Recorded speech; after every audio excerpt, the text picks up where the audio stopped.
The first step to humility is to submit yourself to proper human authority. Ganz einfach.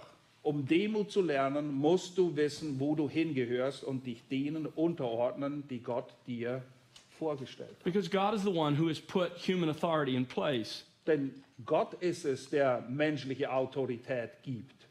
But here, let's get very specific in verse 5. Aber lass uns das genau betrachten hier in Vers 5. If you're going to have a humble heart, start by submitting to the elders who are over you. Wenn du ein Herz der Demut haben möchtest, dann beginnt es damit, dass du dich den Ältesten in deiner Gemeinde unterordnest. I am one of 12 elders in my church. Ich bin einer von 12 Ältesten bei uns in der Gemeinde. I am responsible, even as an elder, to submit myself to other elders, to the elder board as a whole. Und ich als einer der Mitältesten stehe auch in der Verantwortung, mich meinen Mitältesten unterzuordnen. Whatever your role is in the church, if there are other elders, then this command applies. Wie ihr aufgestellt seid als Gemeinde in der Leitung, Älteste müssen sich auch unterordnen.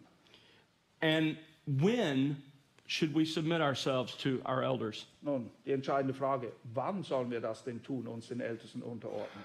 The short answer is in everything. Die kurze Antwort, immer. That is everything within the legitimate sphere of an elder's authority. Das heißt, immer in Bezug auf alles, was legitim in den Autoritätsbereich eines Ältesten fällt, so wie Gott ihm das gegeben hat. You'll remember this is what is commanded of us when it comes to our government in Romans 13. In Römer 13 sind wir dazu aufgefordert, diese Form von Unterordnung auch zu praktizieren gegenüber den Regierungen, die Gott eingesetzt hat. This is what is commanded of wives to husbands in Ephesians 5:24. In Epheser 5,24 finden wir das gleiche Prinzip in Bezug auf Ehemann und Ehefrau. And this is what is commanded of children to parents in Colossians 3:20. In Kolosser 3,20 finden wir das gleiche Prinzip in Bezug auf Eltern und Kinder. Are there any exceptions to this command to submit ourselves to our elders? Gibt es irgendwelche Ausnahmeregeln, da wo wir uns den Ältesten nicht unterordnen sollen? There are several. Es gibt einige, folgende nämlich. First of all, if an elder commands you to do something contrary to a clear biblical command. Erstens, wenn ein Ältester von dir irgendetwas erwartet, was ganz klar dem biblischen Gebot und Standard widerspricht. The principle is in Acts 5:29, we must obey God rather than men. In Apostelgeschichte 5,29 lesen wir, dass wir Gott mehr gehorchen sollen als Menschen. The second exception is this. Die zweite Ausnahme ist folgende. That elder is involved in a pattern of clear, unrepentant sin. Wenn ein Ältester selbst in Sünde ist, unbußfertig ist und nicht davon ablässt, According to 1 Timothy 5, he's to be confronted.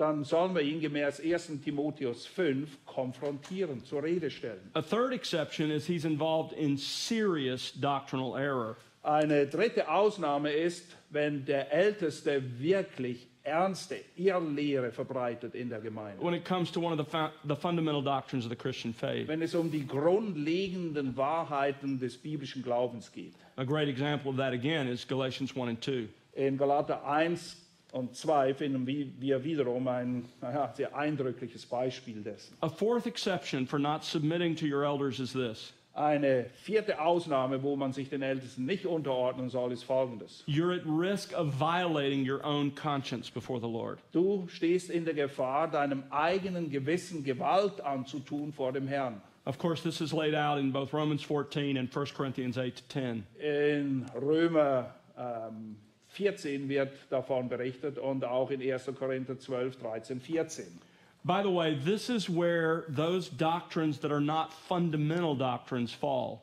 Und da geht es oft auch um Lehren, die eben nicht fundamentaler Natur sind. Es sind Gewissensfragen oft. For example, you believe strongly in God's sovereignty and salvation, and your elder or elder board doesn't. Zum Beispiel, du bist davon überzeugt, dass Gott souverän wirkt in der Errettung, aber die Ältesten in deiner Gemeinde sehen das anders. So what do if you're concerned about this last one, concerned about violating your conscience? Was machst du jetzt, wenn es darum geht, oder du dir die Frage stellst, verletze ich jetzt hier mein Gewissen? I've given this advice many times to many different people who find themselves in this situation. Und glaub mir, ich treffe immer wieder Leute in dieser Situation und ich habe diesen Rat oft gegeben. First of all, you appeal. This is always how we approach authorities when there's disagreement. Erstens, du gehst auf die Leute zu. But if your elder or elders won't allow you to teach your conscience, Aber wenn die Ältesten es nicht erlauben, das auszuleben oder vielleicht auch zu lehren, was du gemäß deinem Gewissen vertrittst, you then have to make a decision, and you have two options before you. dann musst du eine Entscheidung treffen und es gibt nur zwei Optionen. You can stay, be quiet, and serve wholeheartedly, Entweder du bleibst, hältst deinen Mund und dienst von ganzem Herzen in der Gemeinde, so wie sie halt aufgestellt ist. or if you conclude the issue is important enough, you can leave quietly without creating any division in any way. Oder wenn du denkst, es ist so zentral, dass du es nicht aushältst in der Gemeinde, dann verlässt du die Gemeinde, aber ohne Blitz und Donner. Ruhig, ohne Schaden anzurichten. And if you make the decision to leave, don't ever forget that he's your brother in Christ. Und selbst wenn du dich dazu entscheiden solltest, aufgrund dieser Sache die Gemeinde zu verlassen, vergiss eines nicht. A good way for us to finish this first attitude of humility Ihr seid alle Brüder, benehmt euch also wie